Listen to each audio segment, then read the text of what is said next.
안녕하세요. 김영진 목사입니다. 이 영상은 성경 통독하시는데 도움을 드리기 위해 말하는 영상입니다.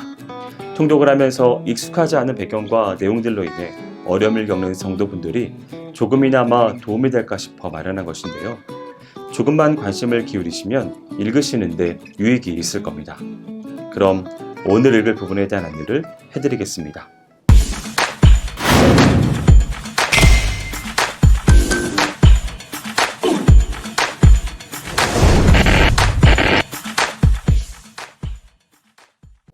오늘 읽을 본문은 마태복음 26장과 마가복음 14장입니다. 마태복음 26장은 고난주간 화요일 말미에서 금요일 초까지 대략 3일간에 있었던 여러 사건과 교훈들을 담고 있습니다. 1절에서 5절은 유대 종교 지도자들이 예수님을 음해하기 위해 꾸미는 음모가 구체화되고 있는 시점에서 다시 한번 행하여진 예수님의 순환 예고를 소개해주고 있습니다. 여기서는 앞에 세 차례의 순환 예고와 달리 보다 구체적으로 순환에 대한 예고가 나타납니다. 즉 예수님은 자신의 십자가 순환이 유월절에 이루어질 것이며 또한 그 사건은 제자들 가운데 한 사람의 배신이 직접적인 계기로 작용할 것이라는 사실을 밝히고 있습니다. 6절에서 13절은 예수님께 한 여인이 나와 예수님께 향유를 부은 사건을 다루고 있습니다. 이 사건은 시간적으로 예수님의 고난주간이 시작되기 전 토요일에 발생한 것인데 마태는 이를 예수님의 고난주간이 끝날 무렵에 있었던 것으로 기록하고 있습니다. 마태가 이처럼 연대기를 무시하고 이곳의 사건을 소개하는 이유는 다음 단락에 소개되는 가룟 유다의 배신 사건과 대조시키기 위함입니다. 예수님의 머리에 향유를 부은 여인의 행위는 아직도 주님께서 당하실 순환의 의미를 깨닫지 못하고 무료게만 사로잡혀 가룟 유다의 선동에 휩싸인 제자들의 모습과 비교할 때 칭찬받아 마땅한 것입니다. 14절에서 16절은 가룟 유다의 배신을 다루고 있습니다. 유다는 대제사장들과 모의하여 은 30을 받고 예수님을 넘겨주라고 약속합니다. 유다가 예수님을 배반한 데에는 민족 해방자로 기대했던 예수님께서 십자가 죽음을 당하시게 될 것이라는 사실에 대한 실망과 앞단락에 있었던 향유 사건에서의 예수님의 책망 등이 복합적 요인으로 작용하였습니다. 그가 예수님을 넘겨주기로 하고 대제사장들로부터 받은 은 30은 당시 노예 한 사람의 값이었습니다. 예수님께서 은 30에 팔리신 사건은 이미 구약 성경에 예언되었던 일로 이는 결국 인류의 역사뿐만 아니라 개인의 일거수일투족 역시 하나님의 섭리에 따라 이루어진다는 사실을 보여주고 있습니다. 17절에서 30절은 고난주간 다섯째 날인 목요일에 있었던 최후의 만찬과 관련한 기록입니다. 최후의 만찬을 제자들에게 준비시킨 자리에서 가룟 유다의 배신을 예언하시고 유월절 만찬을 새로이 성만찬의 법으로 제정하신 다음 제자들과 함께 감람산으로 나가셨음을 보여줍니다. 주님께서는 유월절 양이 예표했던 실체로서 십자가 순환을 통하여 그리고 구약 이스라엘이 애굽에서 해방되어 가나안으로 입성한 유월절 사건이 예표한 실체인 만민의 천국 구원이 이루어지기 직전에 이제 예표에 불과했던 구약의 유월절 기념의 법을 그 실체인 자신의 십자가 구속 순환을 기념하는 성만찬의 법으로 바꾸기 위하여 굳이 날짜까지 하루 앞당겨 유월절 최후의 만찬을 드시고 이에 즈음하여 성만찬의 법을 주신 것입니다.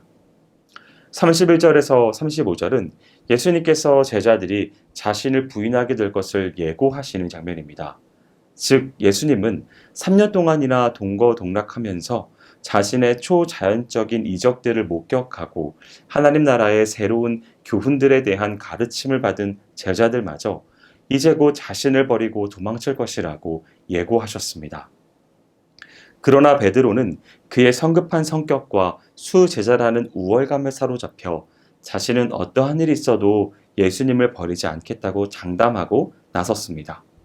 이에 예수님은 베드로에게 하룻밤도 지나기 전에 거짓으로 판명될 것이라고 말씀하셨습니다. 36절에서 46절은 예수님께서 임박한 십자가 고난과 죽음을 앞두고 겟세마네 동산에서 피땀을 흘리며 기도하시는 모습을 소개하고 있습니다. 즉 예수님은 겟세마네에 이르러 다가오는 십자가 순환을 앞두고 처절한 세 차례의 기도를 하십니다. 사실 예수님은 당신의 메시아적 사명을 너무도 깊이 인식하고 계셨지만 육신을 입으신 그에게는 십자가의 죽음이라는 것이 너무도 큰 고통과 번민으로 다가왔습니다. 그래서 그는 할 수만 있다면 그의 마실 잔을 지나가게 해달라고 하나님께 요청하기도 했습니다. 그러나 그는 결코 자신의 뜻이 아닌 아버지의 뜻에 모든 것을 맡기셨고 마침내는 모든 인성적인 갈등에도 불구하고 아버지의 뜻에 순복하기로 결심하셨습니다. 이런 가운데 제자들은 예수님께서 기도하시는 동안 피곤함으로 인하여 주와 함께 깨어 기도하지 못하고 잠에 들어버렸습니다. 47절에서 56절은 기도하기를 마치신 예수님께서 대적들의 손에 잡히시는 장면입니다. 사실 예수님은 하늘과 땅의 모든 권세를 지니셨으며 초자연적 이적을 수없이 행하신 바 있는 전지전능하신 하나님으로서 하늘의 천사들을 동원하여 단번에 대적들을 멸하실 수도 있었습니다. 그러나 주님은 불의한 손에 자신을 맡기셨는데 이는 온 인류를 구원하시기 위함입니다. 57절에서 68절은 가룟 유다의 배반으로 체포당하는 예수님께서 신문당하시는 장면입니다. 유대 종교 지도자들은 거짓 증인을 내세워 예수님께 사형을 선고하려 했지만 총장 예수님은 침묵으로 일관하시면서 자신을 변호하지 않으셨습니다. 다만 예수님은 자신이 하나님의 아들 그리스도이신 사실을 밝힘에 있어서는 결코 침묵하지 않으셨습니다. 그것은 만일 그 사실에 대해서조차 침묵하신다면 그것은 곧 자신이 그리스도이신 것을 부정하는 것이 되기 때문입니다. 이러한 예수님의 답변은 대제사장 가야바가 예수님을 신성모독죄로 범한 자로 규정하는 근거가 되었습니다. 69절에서 75절은 베드로의 부인 장면을 소개하고 있습니다. 베드로는 불과 몇 시간 전만 해도 주와 함께 죽을지언정 부인하지 않겠다고 맹세했었습니다. 그러나 그는 그의 장담에도 불구하고 세 차례에 걸쳐서 예수님을 부인했는데 단순히 부인한 것으로 그치는 것이 아니라 맹세하고 또 부인했으며 심지어 저주까지 했습니다.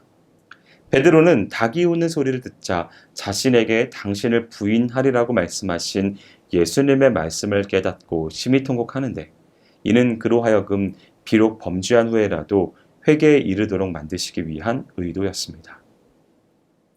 마가복음 14장은 고난주간의 셋째 날인 화요일에서 여섯째 날인 금요일 새벽까지 있었던 사건들을 기록하고 있는 장입니다. 1절에서 11절은 기름 부음 받으시는 예수님과 배신당하시는 예수님의 모습이 대조적으로 나타나 있습니다. 향유 사건은 고난주간이 시작되기 직전의 토요일에 발생한 사건인데도 일부러 화요일 사역과 관련시켜서 언급하시는데 그 이유는 예수님을 팔아 죽음 가운데 넘기기로 대제사장들과 밀약을 맺은 가룟 유다의 배신 행위와 예수님의 장사 지냄을 위해 큰 희생을 치르는 여인의 헌신을 대비시키기 위함입니다. 12절에서 25절은 고난주간 다섯째 날인 목요일에 있었던 최후의 만찬과 관련한 기록입니다. 최후의 만찬을 제자들에게 준비시킨 자리에서 자신이 12제자 중 한 사람에 의해 팔리울 것을 예언하시고 유월절 만찬을 이제 새로이 성만찬의 법으로 제정하신 사실을 보도하고 있습니다. 26절에서 31절은 예수님께서 제자들이 자신을 버리고 도망칠 것이라고 예고하신 단락입니다.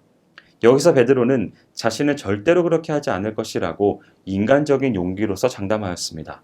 그러나 이러한 베드로를 향해 예수님께서 하신 말씀은 새벽닭이 2번 울기 전에 주님을 3번이나 부인하리라는 것이었습니다. 32절에서 42절은 유월절 식사 후에 감람산으로 가신 예수님께서 감람산의 서쪽 언덕에 위치한 겟세마네에서 밤이 깊도록 피땀을 흘리며 기도하시는 장면을 소개하고 있습니다. 성자이신 예수님께서 슬퍼하시며 고통스러워하신 이유는 육체적 고난 때문이 아니라 성부 하나님과의 단절로 말미암는 영적인 고뇌 때문이었습니다. 하지만 결국 예수님은 성부 하나님의 뜻에 스스로를 온전히 맡기기로 작정하셨으며 또한 자신을 체포하기 위해 몰려오는 대적들을 향해 나아가셨습니다. 한편 본문에서 사태의 심각성을 깨닫지 못한 채 잠을 자고 있는 제자들의 모습을 함께 보여주고 있습니다. 43절에서 52절은 가룟 유다가 선동하는 대적들의 손에 체포당하심으로 십자가를 향한 본격적인 순환의 길에 오르시는 내용을 소개합니다. 예수님께서 체포당하실 위기에 처한 것을 본 베드로는 무력으로 이를 저지하려고 시도했는데 예수님은 이를 책망하시면서 당장이라도 하나님께 구하여 천사들로 구성된 하늘의 군대를 동원해서 단숨에 대적들을 물리칠 수도 있지만 오로지 성경에 예언된 메시아 사역을 이루기 위해 주님 자신이 대적들의 손에 붙잡혀 십자가를 져야 된다는 사실을 일깨워 주십니다. 53절에서 65절은 심부당하시는 예수님에 관해 설명하고 있습니다. 사내들인의 공회원들은 예수님을 정죄하기 위해 거짓 증인들마저 동원시켜 놓았습니다. 그들은 예수님을 사람들의 눈을 피해 체포하자마자 재빨리 신문하고 예수님을 죽이려 하였습니다. 하지만 유대 종교의 지도자들은 결코 예수님의 유죄를 입증하지 못했는데 이는 그들이 조작해낸 증거들이 서로 상충되었기 때문이었습니다. 그럼에도 그들은 억지로 신성모독죄를 뒤집어 씌워서 예수님께 사형을 선고하셨습니다. 66절에서 72절은 예수님을 부인한 베드로의 모습을 보여주고 있습니다. 베드로의 부인 장면은 사복음서 모두 기록되어 있지만 각 복음서 사이에 차이가 있습니다. 요한은 베드로의 첫 번째 부인이 전임 대제사장 안나스의 집에 있었던 것으로 묘사합니다. 그리고 누가는 두 번째 부인과 세 번째 부인 사이에 시간적인 간격이 1시간쯤으로 있다고 기록합니다. 반면 마가는 이러한 세밀한 점을 기록하기보다는 예수님을 끝까지 따르겠다고 맹세했던 베드로마저 예수님을 부인하는 참담했던 사실만을 부각시켜서 기록하였습니다. 여기까지 마태복음 26장과 마가복음 14장을 성경 통독하실 때 도움이 될 만한 내용을 전해드렸습니다. 혹시 이 외에 질문 있으시거나 나누고 싶은 이야기가 있으시면 밴드나 댓글로 달아주시면 필요한 도움을 드리겠습니다. 그럼 내일 다시 만나도록 하겠습니다. 통독 화이팅 하세요.